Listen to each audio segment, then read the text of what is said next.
Quando Miguel se ajoelhou no meio do salão elegante do hotel em Lisboa, com o pequeno anel de prata brilhando sob as luzes quentes, o ar parecia carregado de expectativa e emoção pura. De repente, 2 agentes da polícia irromperam pela porta principal, uniformes impecáveis e expressões sérias, gritando ordens firmes que ecoaram pelo espaço lotado, fazendo o coração de todos parar por um instante, mas o mal-entendido que surgiu a seguir transformou o salão inteiro numa onda de gargalhadas incontroláveis, como se o destino tivesse decidido brincar com o momento mais importante das suas vidas.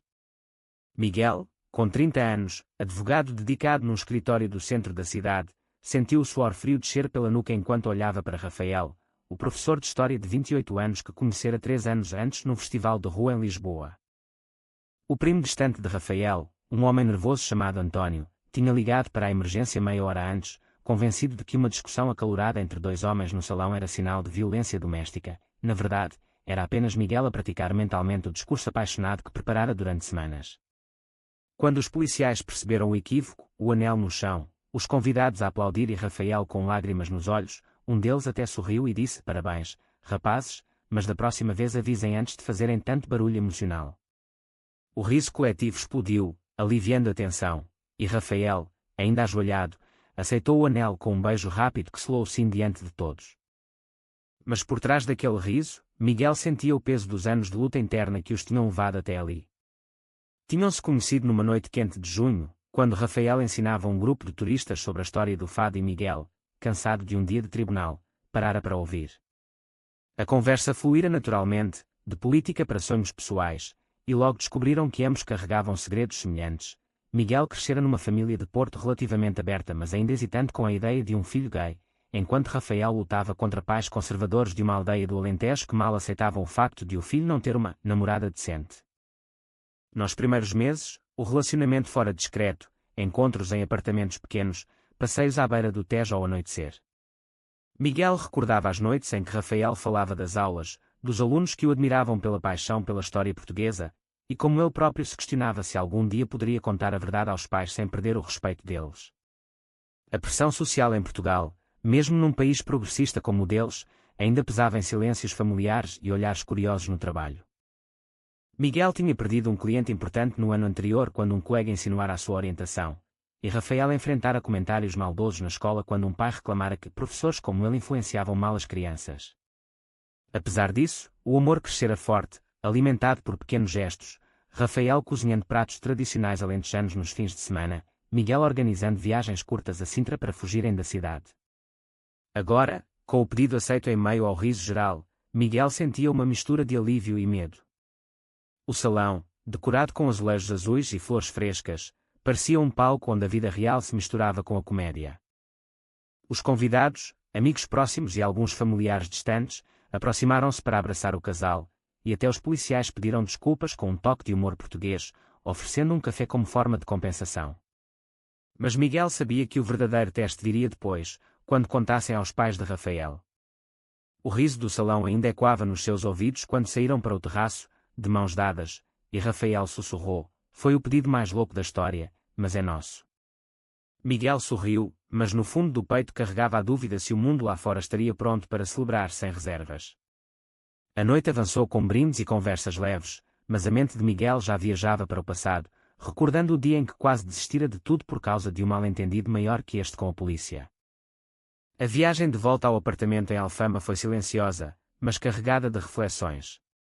Rafael apertava a mão de Miguel no volante, ainda rindo baixinho da cena dos policiais, mas Miguel sentia o nó no estômago crescer. 3 anos antes, quando se conheceram, Miguel estava no auge de uma crise de identidade que quase o destruíra. Filho único de uma família de classe média do Porto, ele crescera ouvindo o pai repetir que um homem a sério constrói família com mulher e filhos.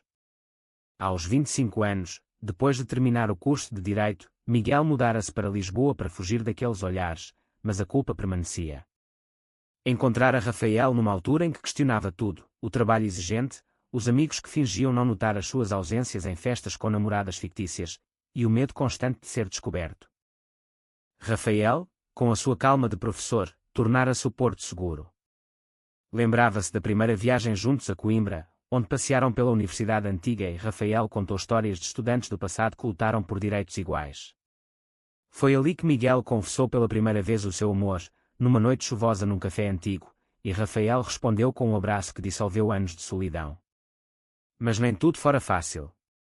Um ano depois do início do relacionamento, um amigo próximo de Miguel, chamado Carlos, que trabalhava no mesmo escritório, descobrira a verdade por acidente ao ver uma mensagem no telemóvel. Em vez de guardar segredo, Carlos usara a informação para pressionar Miguel no momento de promoção interna, insinuando que revelaria tudo se não cedesse o caso importante. A traição doeu profundamente, Miguel sentiu-se exposto, vulnerável, como se o mundo que construíra com tanto esforço estivesse a desmoronar. Passara noites sem dormir, imaginando o pai a desligar o telefone, a mãe a chorar em silêncio. Rafael fora ao Pilar, organizaram um fim de semana em Aveiro, onde caminharam pela ria e falaram abertamente sobre o futuro. O amor não é fraqueza, dissera Rafael, é a força que nos faz escolher quem somos. Miguel decidira confrontar Carlos, não com raiva mas com honestidade, e o colega acabara por pedir desculpas, mas o dano estava feito. A confiança no trabalho nunca mais foi a mesma. Agora, com o noivado oficial, Miguel sentia que o ciclo se repetia. Os pais de Rafael, convidados para o jantar no dia seguinte, ainda não sabiam de nada. Rafael tinha adiado o momento vezes sem conta, temendo a reação do pai, um agricultor reformado que via a homossexualidade como coisa da cidade moderna. A família de Miguel, mais distante, já suspeitava, mas nunca falara abertamente. O mal-entendido com a polícia, embora engraçado, servira de espelho, quantas vezes a sociedade via o seu amor como um distúrbio, em vez de compromisso. No apartamento, enquanto preparavam chá, Rafael abraçou Miguel por trás e sussurrou que o riso do salão era sinal de que as coisas estavam a mudar. Miguel quis acreditar, mas o peso das escolhas passadas, como a vez em que quase aceitara um emprego em Londres para esconder o relacionamento, ainda o atormentava. A conversa estendeu-se madrugada adentro, recordando momentos de sacrifício. Rafael deixara uma oportunidade de ensino no estrangeiro para ficar em Lisboa, Miguel recusara uma promoção que exigia viagens constantes. O amor deles era feito de pequenas renúncias que, somadas, construíam uma fortaleza. Quando o sol nasceu sobre o Tejo, Miguel sentiu um vislumbre de esperança. O pedido de casamento, apesar do caos policial, marcara o início de uma nova fase, onde os conflitos internos davam lugar a decisões partilhadas. Mas o caminho até à aceitação familiar ainda parecia longo e cheio de curvas inesperadas. O jantar com os pais de Rafael foi marcado para o fim de semana seguinte, num restaurante tradicional em Belém, com vista para o mosteiro. Miguel preparara-se mentalmente durante dias, ensaiando palavras que explicassem o amor deles sem soar defensivo.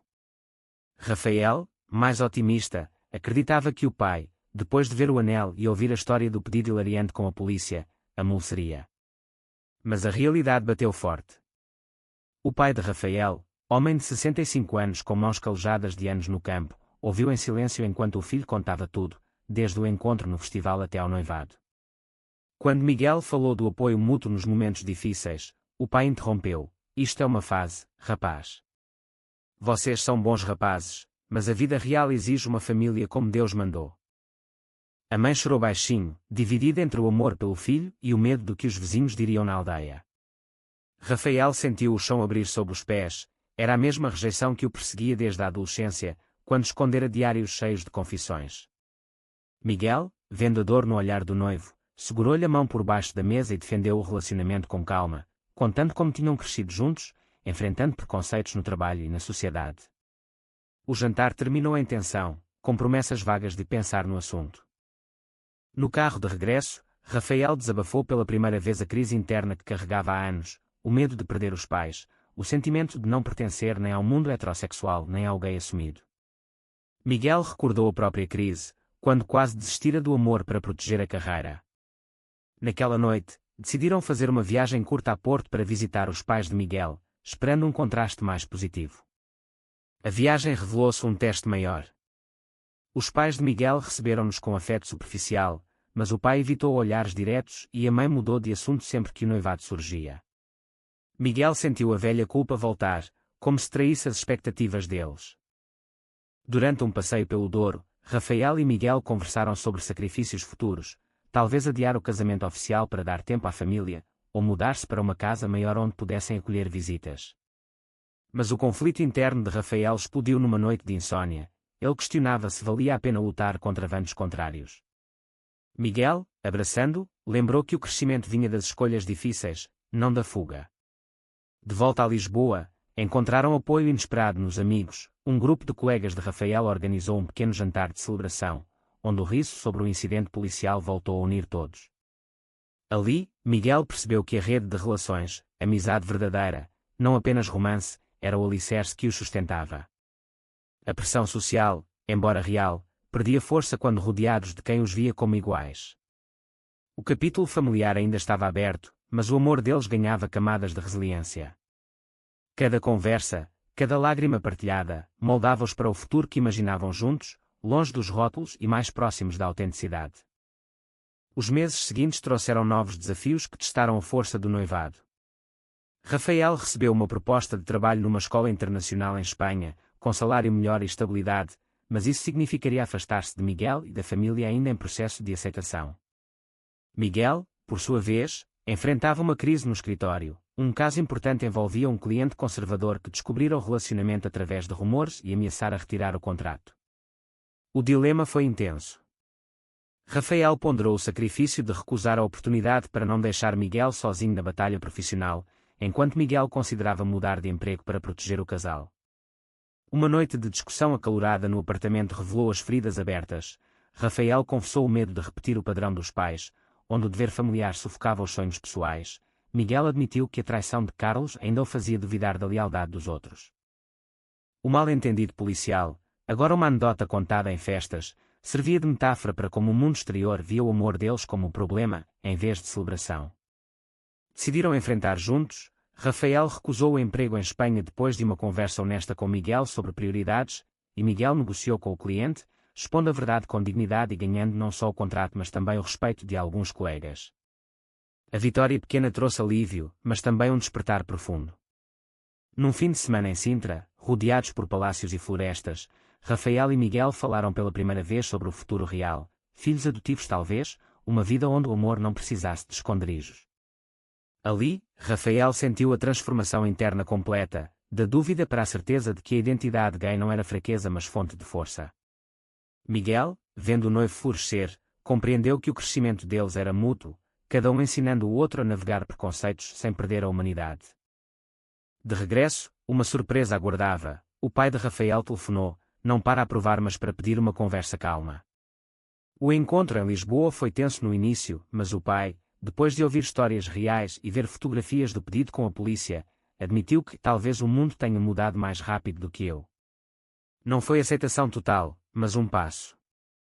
A família de Miguel seguiu o exemplo semanas depois, convidando o casal para o Natal. Os conflitos não desapareceram, mas transformaram-se em diálogos abertos. O noivado ganhou nova energia, com planos para uma cerimónia simples no ano seguinte, rodeados de quem importava. Miguel e Rafael sentiam-se mais maduros, prontos para as responsabilidades que viriam. O caminho emocional, marcado por mal-entendidos hilariantes e dores profundas, revelara que o amor gay em Portugal era possível quando construído com honestidade e coragem. A cerimónia de casamento, marcada para a primavera seguinte nos jardins de um palácio em Sintra, aproximava-se com uma mistura de alegria e nostalgia. Miguel e Rafael tinham percorrido um longo caminho desde o dia caótico do pedido no hotel. Os pais de ambos, embora ainda cautelosos, aceitaram participar, trazendo presentes e palavras de apoio relutante que, para eles, representavam um mundo de progresso. Os amigos, incluindo Carlos que se redimira com um discurso engraçado sobre mal-entendidos que salvam casamentos, enchiam o espaço de riso e emoção. No dia anterior, enquanto ajustavam os fatos, Miguel e Rafael recordaram os momentos-chave, o festival onde se conheceram, a traição que quase os separara, o sacrifício profissional que reforçara o vínculo e o despertar que os tornara homens mais completos. Rafael, agora diretor de departamento na escola, sentia orgulho na sua identidade. Miguel, sócio júnior no escritório, aprendera que a vulnerabilidade fortalecia em vez de enfraquecer. A festa correu perfeita, com brindes que misturavam humor sobre a polícia com votos sinceros de felicidade.